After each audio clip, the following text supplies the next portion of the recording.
Hello, everyone. Welcome to the 20th episode of my publication At a Glance, featuring Chloé Freyermuth, who did her PhD in Université de Bordeaux.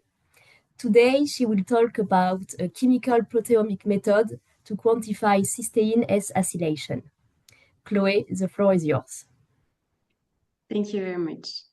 So thank you for the introduction. As you said, I will present to you my article on the development of this chemoproteomic method to quantify S-acylation of proteins.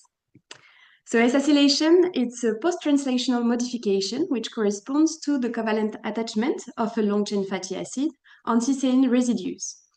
This process is highly dynamic, reversible, and it is regulated by enzymes. The addition of this hydrophobic chain changes some of the protein's properties, impacting, for example, their localization.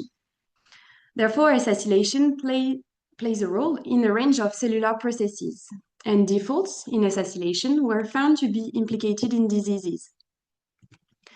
Although S-acylation was discovered 45 years ago, lots of questions remain about its role and enzymatic regulation. That's why quantification is needed to address them.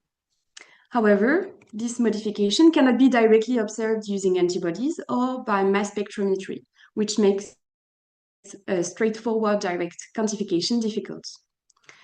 This is why chemical biology strategies were developed to overcome these challenges. They mainly replaced the fatty acid with a more stable or detectable molecule. So the article presents the development of a new mass-based quantification method of S-acylation we called PASIL. I'm going to detail the workflow. So we come from cell samples, which are light, and we collect the proteins, which are denatured. All the free cysteines are then labeled with a chemical probe. Here, the probe is a small molecule with a cysteine reactive electrophile, an alkyne handle, and an isotopic label. In the set we selected, the benzene ring is either synthesized with carbon 13 or carbon 12, which produce a set of two probes with identical structure but a mass difference. So the light probe is used to label all the free cysteines in the sample. And after a selective hydrolysis of the S-acylated cysteines, they are labeled with the heavy version of the probe. We then use a second type of chemical tool, a capture reagent. Here it is attached to the installed probe via a click reaction. This biotinylation of the cysteine is useful after digestion of the proteins into peptides, because we use avidin beads to extract to enrich only the biotinylated peptides. After cleavage, an acidic cleavage of the capture agent, we have a sample containing only labeled peptides. From their LC-MS analysis, we are able to identify the protein of origin of each peptide, and by calculating the ratio of heavy over light labeling of the cysteine, we obtain their percentage of S-acylation. So this PASIL method has great advantages compared to previous existing methods. It is able to identify the S-acylated cysteines in the proteins, and it calculates their percentage of S-acylation independently from the protein level of expression. In the article, we present how we chose all the different parameters for the PASIL workflow based on literature and on experiments. We then describe different optimizations carried out to improve the number of peptides collected and analyzed. For example, we compare different chemical tools and their combination. We also evaluated the use of Thames module during analysis. And we also present the script we developed to extract the percentage of S-acylation from the data processing with FARPipe.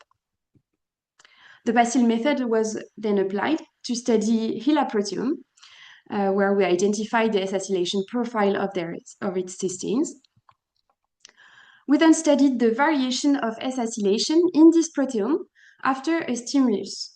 Here we induced autophagy in the cells.